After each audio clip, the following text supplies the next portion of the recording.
Alright guys, here today's top stories in Out in the World segment. Number 1. There's a perfectly good reason why this country doesn't progress much, and that reason is nonsensical expenditures. Can you imagine an MP going to visit Statehouse to ask for 30 million Kenya shillings to host a cultural festival instead of building a school? And then the president goes ahead and gives out the money without asking any questions. That's exactly what happened between President Ruto and the late Joanna Ngeno, and it's good that Ruto yeye mwenyewe ameanza kujishtaki. Just listen into this.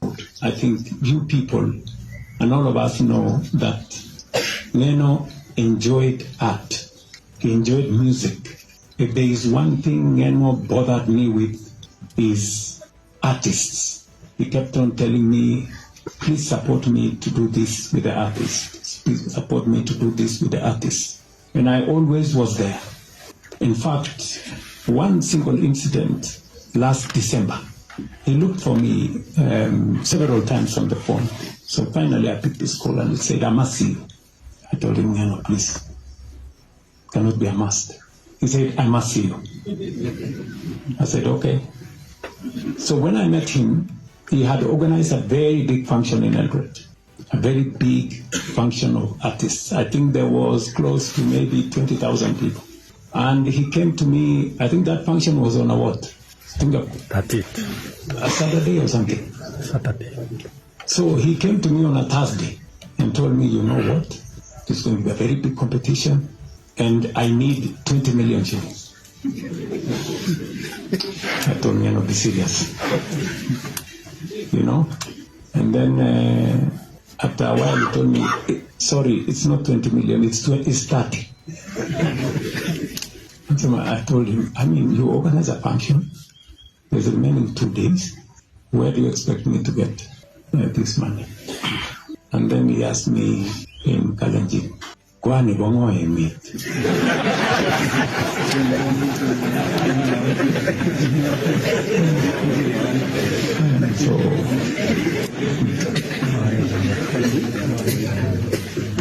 So I had to do what I had to do, and we found the money.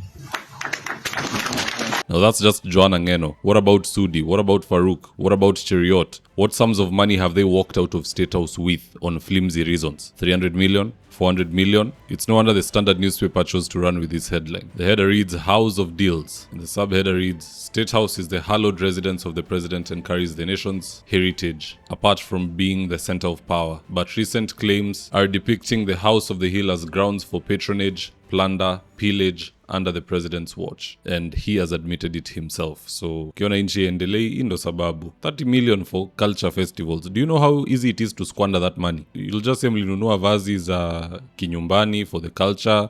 Kuna watu walilipwa kuperform, wasanii walipewa kitu kidogo, maybe there was a small competition, number 1 alipewa 1 million, number 2 this much, tent cost this much, the rest people pocket. Hii ndo corruption ambayo tunaongelea. Number 2, it's always good to see a conman getting conned, and guess what? As we speak, President Ruto got conned. Just check out this tweet from Anwar Sadat for context, and I quote, you guys remember this brother here? He's referring to this person on the image right now. As you can see, he's shaking Ruto's hand. At the height of carbon financing craze, he operated an NGO huko Netherlands called Global Center for Adaptation. He convinced Ruto that he could bring him a lot of cash. One term quickly gave him immunity privileges, even making him chancellor of one of our local universities. In addition, the guy was given land belonging to a local university for his affordable housing projects. Fast forward, his organization was accused of corruption. The government of Netherlands and other donors removed their funding, forcing him to relocate operations to Nairobi, where he has been given some lucrative deals in luxury affordable housing projects. After failing to bring in the anticipated carbon financing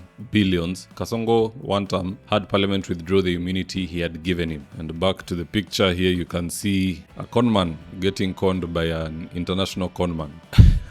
Pwagu kapata pwaguzi. Very nice. Wasemanga, if you live by the sword, you die by the sword. So I guess it's one of those. Number 3, the Republic of Kenya sold tea worth 4.26 billion to Iran in the year 2024 alone. That's around 13 million kilograms of tea bought by the Iranians. But the sad thing is that when Iran starts fighting with its neighbors, a leader from a third world country who's benefiting from selling tea worth $4.26 billion to Iran finds it necessary to condemn the Iranians in a tweet. Just check out what our president said about what's going on in the Middle East, and I quote, Kenya strongly condemns the strikes in the UAE, Qatar, Saudi Arabia, Iraq, Oman, Kuwait, Jordan, and Bahrain in the evolving conflict in the Middle East. It is evident that the regionalization of this conflict poses a grave threat to international peace and security. At this defining and perilous moment in global history, long-standing multilateral institutions remain indispensable frameworks for the resolution of the current crisis in the Middle East. Kenya calls for urgent multi-stakeholder engagement towards de-escalation. And I love this comment that somebody put here below. Wewe nyamaza, you have no range to open your mouth on matters above your pay grade. You're too small for this. Focus on stealing land, taxes, and abducting and killing your own citizens.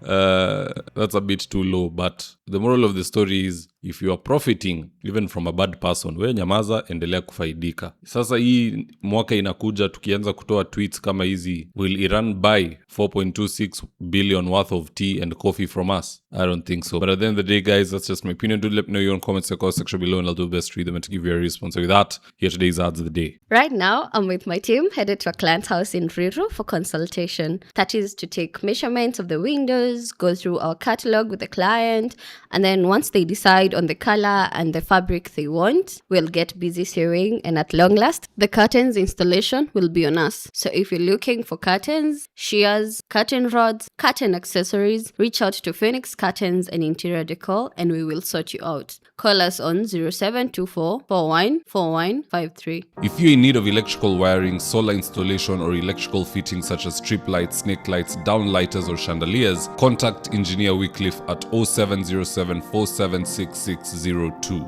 and he'll get your house dapped up.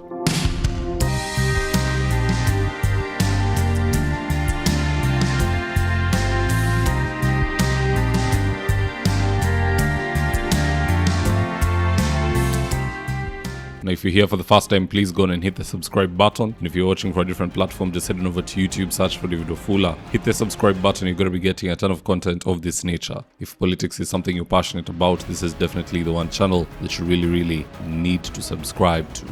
Alright guys, adios.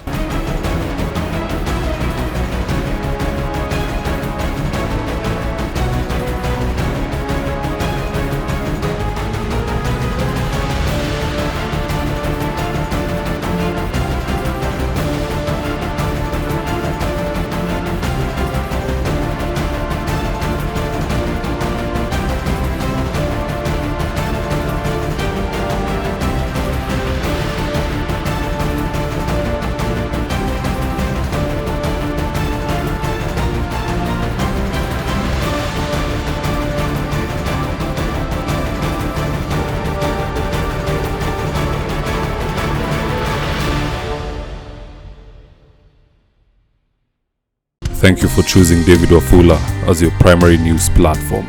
We put countless hours in research, recording, and editing. By showing up each and every day to watch our videos, you encourage us to generate more videos for the viewers. We are on a mission to inform, educate, and build a better tomorrow. To our thousands of followers in a world full of presidents, kings, and queens, you are the real gem. Adios.